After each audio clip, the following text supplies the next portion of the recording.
ہمارے معاشرے کے اندر ایک بات مشہور ہے، لوگ کہتے ہیں کہ دو عیدوں کے درمیان نکاح کرنا یا شادی کرنا، رخصتی کرنا یہ ٹھیک نہیں ہے۔ حالانکہ حضرت عائشہ صدیقہ طیبہ طاہرہ رضی اللہ تعالی عنہا،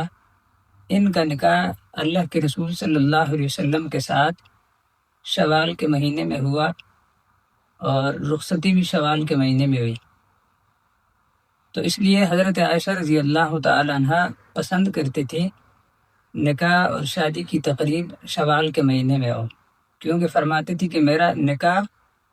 اور رخصتی شادی یہ دونوں شوال کے مہینے میں اللہ کے رسول کے ساتھ ہوئے ہیں۔ اس سے یہ بات ثابت ہوتی ہے کہ یہ چیزیں لوگوں کی اپنی طرف سے بنائی ہوئی ہیں، شریعت میں اس کی کوئی اصل نہیں ہے۔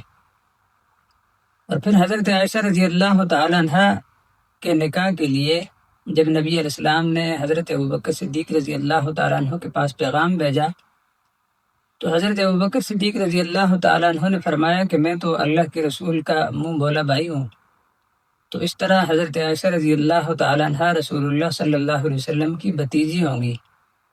تو حضرت عائشہ کے ساتھ اللہ کے رسول کا نکاح کس طرح ٹھیک ہوگا؟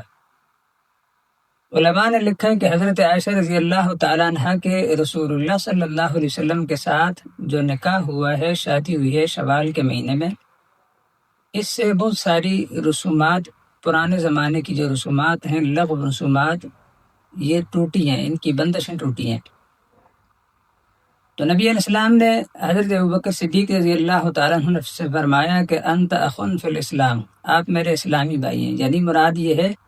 کہ منہ بولے بھائی کی بیٹی سے نکاح کرنا جائز ہے۔ ایک تو یہ رسم ٹوٹی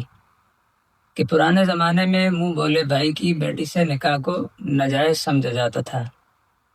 اور دوسرے نمبر پر حضرت عائشہ صدیقہ رضی اللہ تعالیٰ عنہ کا رسول اللہ صلی اللہ علیہ وسلم کے ساتھ یہ جو شوال کے مہینے میں نکاح ہوا، شادی ہوئی، تو شوال کے مہینے میں بھی زمانہ جاہلیت میں لوگ، ایک زمانے میں عرب میں طاعون کی بیماری آئی تھی، تو اس وجہ سے لوگ شوال کے مہینے میں نکاح کرنے کو یا شادی کرنے کو منحوس سمجھتے تھے۔ تو حضرت عائشہ رضی اللہ تعالیٰ عنہ کی رسول اللہ کے ساتھ نکاح اور شادی کی اس تقریب کی وجہ سے یہ رسم بھی ختم ہوئی ہے۔ اس کے علاوہ ایک رسم یہ بھی تھی کہ دلہن کو جب لے کر جاتے تھے تو آگے آگے آگ جلائی جاتی تھی، تو یہ رسم بھی حضرت عائشہ رضی اللہ تعالیٰ عنہ کی رسول اللہ کے ساتھ شادی کی وجہ سے ٹوٹی ہے، ختم ہوئی ہے۔ اس کے علاوہ ایک رسم یہ بھی تھی کہ دلہا جو ہے وہ دلہن کے ساتھ جو پہلی ملاقات کرتا تھا محفل میں کرتا تھا، یا اس کی جو سواری کی جو پالکی ہوتی ہے اس میں پہلی ملاقات کرتا تھا۔ تو اس قسم کی ساری رسومات جو ہیں حضرت عائشہ رضی اللہ تعالیٰ عنہ کی رسول اللہ صلی اللہ علیہ وسلم کے ساتھ نکاح اور شادی کی وجہ سے یہ لغو رسومات ٹوٹی ہیں، ختم ہوئی ہیں۔ تو اس لیے آدمی شریعت پر عمل کرے، اللہ کے رسول کا طریقہ دیکھے، اللہ کو حکم دیکھے، اور یہ جو ادھر ادھر کی رسومات لوگوں کی جو مشہور ہیں اور ادھر ادھر کی جو باتیں لوگ کرتے ہیں، ان کا شریعت سے کوئی تعلق نہیں ہے۔